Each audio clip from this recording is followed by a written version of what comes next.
Myself, Dr.T.Jebastin, working as assistant professor in Department of Bioinformatics, Bishop College. In this video, I am going to share the few basic informations about plasma membrane. Plasma membrane can act as a selective barrier, as like in any high technical facility systems or in any environment like colleges or schools, they have security systems. So the security decides who enters into the college or whom they want to push them away outside of the college. Likewise, plasma membrane can act as a selective barrier of the molecules. So the size of the plasma membrane is ultra thin layer and their characteristic is elastic and living dynamics and selectively permeable barrier. In this video, I am going to tell about understanding the structure of the plasma membrane and function and its dynamics nature. So this is the pictorial representation of the plasma membrane. So this plasma membrane contains lipid bilayer. So in this lipid bilayer, this region is called it as hydrophilic head and this tail region is called as hydrophobic tail. This region is made up of different compositions of fatty acids. So these are all different kinds of fatty acids. So the main functional groups of the fatty acids is glycerol, moiety. So this green color indicates the different kinds of fatty acids group. Like this, here you can see the phospholipids. Here the functional group is phosphoric acids, likewise phosphatidylcholine. So in the plasma membrane there are some other chemical compositions are present in the lipid bilayer of the membrane systems. Also the plasma membrane contains membrane proteins, three types of membrane proteins, and the regions which is protrude outside of the cells is called as exoplasm. The region protrude within inside of the cells called as cytoplasmic phase. So building blocks of biomembranes is made up of phosphoglycerides, sphingolipids and cholesterol. Phosphoglycerides and sphingolipids both are amphiphilic, that means which have both hydrophobic and hydrophilic regions. The polar head groups are hydrophilic, examples choline, serine, etc., and cholesterol mostly hydrophobic except one hydroxyl group. So phosphoglycerides differ based on its functional groups, vary the number of carbon atoms present in the fatty acid side chains. Also the presence of double bond, it may be 0, 1 or 2, and the phosphatidyl ethanolamine is the most abundant phosphoglycerides in membrane. Choline, serine and ethanolamine and inositol are the head groups in phosphoglycerides which interact with water molecules. So these regions, choline, these functional groups choline, serine, ethanolamine, it presents in the head groups of the lipid bilayer membrane. So this is the structure of the sphingolipids. So it mostly present in the nervous tissues, and cholesterol most commonly present in animal cell membrane and least present in microbes. It absent in plant cells. So cholesterol cannot contribute to lipid bilayer formations. Instead, it integrates into phospholipid structures. So these are the lipid compositions of some biological membranes. The red color indicates phosphatidyl ethanolamine and cholesterol, which is commonly present in all kinds of plasma membranes. That means different kinds of human erythrocytes, human myelin and beef cart mitochondria and E. coli, whereas other lipid compositions are very low in E. coli, that means prokaryotic organisms.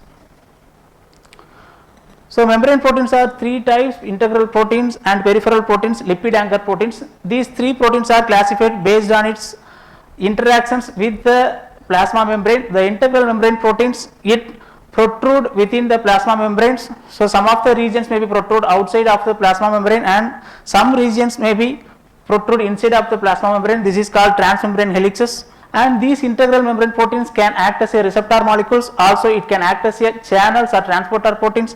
Also it can act as a agents that transfer electrons during the process of photosynthesis and respirations. So the proteins reside within the bilayer which can have a both nature, hydrophobic and hydrophilic natures.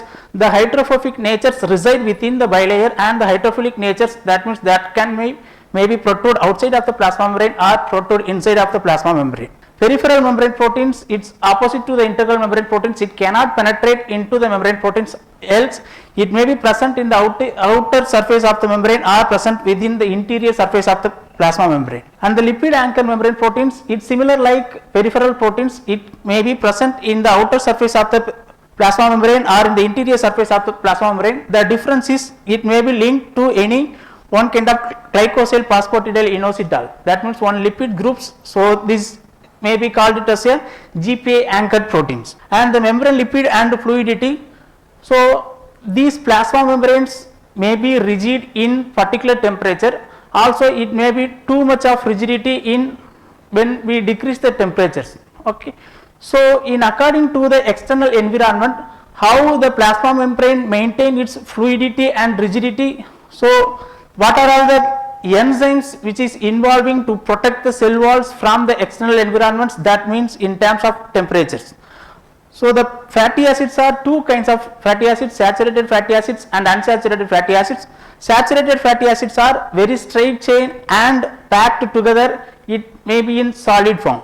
And in the unsaturated fatty acids, there is a slight kink present in tail that are not packed tightly, relatively in liquid form. So less number of carbon atom in saturated fatty acid will lead to liquid form. So importance of membrane proteins is this fluidity allows proteins to form clusters to mediate certain functions. Also this provide a proper balance between the membrane and the protein.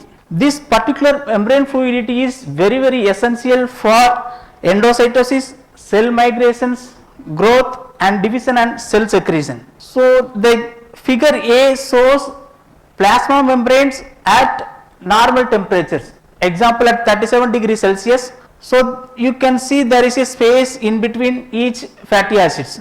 So the same plasma membrane at when we decrease the temperatures, so it looks like frozen. So there is no much space provided in between the each kind of fatty acids molecules. So how the plasma membranes can maintain its rigidity as well as fluidity. Okay. So in this cholesterol and sphingolipids role in membrane fluidity is, if the cholesterol concentrations is very high in the plasma membrane, automatically it affects the membrane fluidity. Based on the cholesterol ratio, membrane fluidity will be different. So these are all the other kind of sphingolipids, gel form. If it is exoplasmic phase, it looks like gel form like structures, and if it is a cytosol phase, relatively very liquid in nature.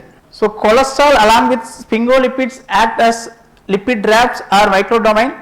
So lipid rafts in the sense here, when cells undergoes any particular type of temperature, or if the cell is want to escape from any foreign particles, that times large number of proteins attached with the microdomains, that lipid, that is called as lipid raft. That lipid rafts are 50 nanometer in diameter.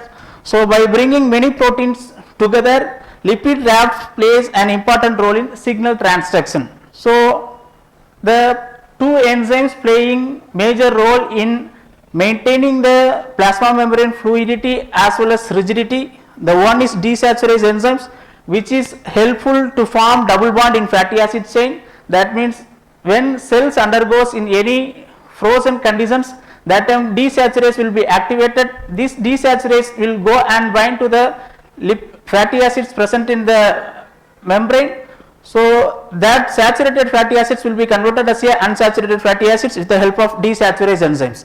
And another one is phospholipase enzyme. The role of phospholipase enzyme is remove the fatty acids, that means saturated fatty acids, from the plasma membrane in the very low temperature conditions. So how cells recognize I am undergoing the lower temperature or in the normal temperatures?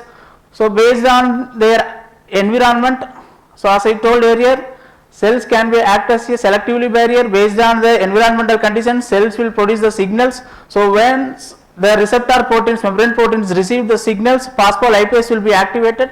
That phospholipase acts on phosphoinositol. It's a kind of phospholipids, and that inositol 3-phosphate form, which is called second messenger. So what happens if the concentration of cholesterol increases in biomembrane? Means automatically if cholesterol increases, membrane fluidity will be decreases. So in cold conditions, which enzymes responsible for double bond formations in fatty acid chain? Desaturase and phospholipase enzymes. These two enzymes play a major role to maintain the membrane's fluidity as well as rigidity. Thank you.